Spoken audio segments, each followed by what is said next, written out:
કાલે એક પત્રિકા વાયરલ થઈ હતી, જે પત્રિકામાં કહેવામાં આવ્યું હતું કે ગુજરાતના જેટલા પણ ફોરેસ્ટ ગાર્ડના વિદ્યાર્થીઓ છે, પરીક્ષાર્થીઓ છે, અભ્યર્થીઓ છે, એ બધા જ લોકો ગાંધીનગર પહોંચવાના છે પોતાની માગણી સાથે. અને આજ સવારના સમયમાં જેટલા પણ ફોરેસ્ટ ગાર્ડના વિદ્યાર્થીઓ છે, અભ્યર્થીઓ છે, અથવા તો પરીક્ષા કરતા જેટલા પણ ઉમેદવારો છે, એ બધા પહોંચ્યા હતા ગાંધીનગર પોતાની માગણી સાથે. એમની માગ કંઈક એવી રીતના હતી કે ફોરેસ્ટ ગાર્ડની ભરતી છે એમાં જગ્યાઓમાં વધારો કરવામાં આવે. હવે આ માગણી સાથે વિદ્યાર્થીઓએ શું કહ્યું એ સાંભળીએ. અમે સતત ફોરેસ્ટના ઉમેદવારો છીએ. સતત અમે 1.5 થી 2 મહિનાથી સરકારશ્રીને રજૂઆતો કરી, વારંવાર બધી કચેરીઓના ધક્કા ખાધા, છતાં પણ અમારી જે માંગણીઓ છે એ સ્વીકારવામાં આવી નથી. ત્યારબાદ અમે અમારા જનપ્રતિનિધિઓ, ધારાસભ્યશ્રીઓના પણ 46 જેટલા લેટરો આપેલા છે, છતાં પણ સરકાર અમારો અવાજ સાંભળવા તૈયાર નથી. જેથી કરીને આજે અમારે આંદોલનનો રસ્તો અપનાવવો પડ્યો છે. તો સરકારશ્રીને હજી પણ નમ્ર અપીલ છે, અમારા જે ભરતી બોર્ડના અધ્યક્ષ છે કમલ દયાણી સાહેબ અને વનમંત્રી શ્રી મુડુભાઈ બેરાને એટલી જ નમ્ર અપીલ છે કે તમારી જીદ છોડી, હઠ છોડીને અમારી જે માંગણીઓ છે એ સ્વીકારવામાં આવે અને મહેકમ મુજબ જે 500 થી 700 ખાલી જગ્યા પડેલી છે એ અમારી ચાલુ ભરતીમાં વધારી દેવામાં આવે, જેથી કરીને અમારી સાથે જે અન્યાય થયો છે એ તમામ ઉમેદવારોને લાભ મળે અને અમારી મહેનત છે એ સફળ જાય. જય હિન્દ. જેવી રીતે મિત્રો અમે ઘણા સમયથી ગાંધીનગરના ધક્કા ખાઈએ છીએ અને આજે ઘણા બધા અમારા ધારાસભ્યો જે અમારા સપોર્ટમાં આવ્યા અને 48 જેવા લેટર પેડ અમે એકઠા કરી અને 5 અલગ અલગ શાખામાં અમે જમા કરાવી દીધા છે. ત્યાં અમારે લગભગ 10 દિવસ થયા પણ હજુ ત્યાંથી અમને કોઈ રિસ્પોન્સ આપ્યો નથી કે તમારો કોઈ નિર્ણય યોગ્ય હજુ લીધો નથી અને એકલા ફોરેસ્ટના અમારા માર્ક્સ પણ જાહેર નથી કરતા અને છેલ્લા ઘણા સમયથી જગ્યાઓમાં વધારો નહીં થયો. તો જગ્યાનો વધારાનો અમારો મેઇન મુદ્દો છે. જેથી કરીને સરકાર સુધી આ વાત પહોંચે એવી અમારી નમ્ર અપીલ છે. અમે આ છેલ્લી વખત અપીલ કરેલી છે. હવે પછી જો અમારું આ ન્યાય નહીં મળે તો અમે આ જો આંદોલનની શરૂઆત છે, જો હજી બી અમારી માંગણી સ્વીકારવામાં નહીં આવે તો આનાથી પણ ઉગ્ર અમે આંદોલન કરીશું. સરકારશ્રીને નમ્ર વિનંતી છે કે સ્ટુડન્ટ સાથે અન્યાય થઈ રહ્યો છે ફોરેસ્ટમાં, સીસીમાં, તો ફોરેસ્ટમાં ન્યાય આપવા માટે બધાને માર્ક્સ આપી દો અને જગ્યા વધારે કરી દો. આ બે જ નમ્ર વિનંતી છે તમારી. જાહેર કરી શકે તો અમારી એક્ઝામના માર્ક્સ કેમ જાહેર નહીં કરતા? એવું તો પેટમાં તમારે શું પૂછે?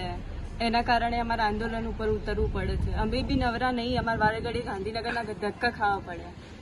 સરકારશ્રીને નમ્ર અપીલ છે કે અમે કોઈ આંદોલનકારીઓ નથી. અમે ઘરેથી આવ્યા હતા, મહેનત કરવા આવ્યા હતા, રોજગારી મેળવવા માટે આવ્યા હતા, પણ આજે અમારે આંદોલનનો રસ્તો અપનાવવો પડે છે. જો સરકારશ્રી અમારી સાથે સારું વલણ અપનાવી અને અમારી સાથે જો ન્યાય કરવા તૈયાર થાય તો અમે આ બધું તમામ આંદોલનના રસ્તા છોડવા તૈયાર છીએ. પણ બસ એટલે જ નમ્ર અપીલ છે કે અમારી માંગણીઓ સ્વીકારવામાં આવે. તો આ હતા ફોરેસ્ટ ગાર્ડના વિદ્યાર્થી. અત્યારે પરિસ્થિતિની જો વાત કરીએ તો અત્યારે ગુજરાતમાં 3 જે આંદોલનો છે થઈ રહ્યા છે. એક ફોરેસ્ટ ગાર્ડનું આંદોલન છે કે જે આજના દિવસમાં થઈ રહ્યું છે.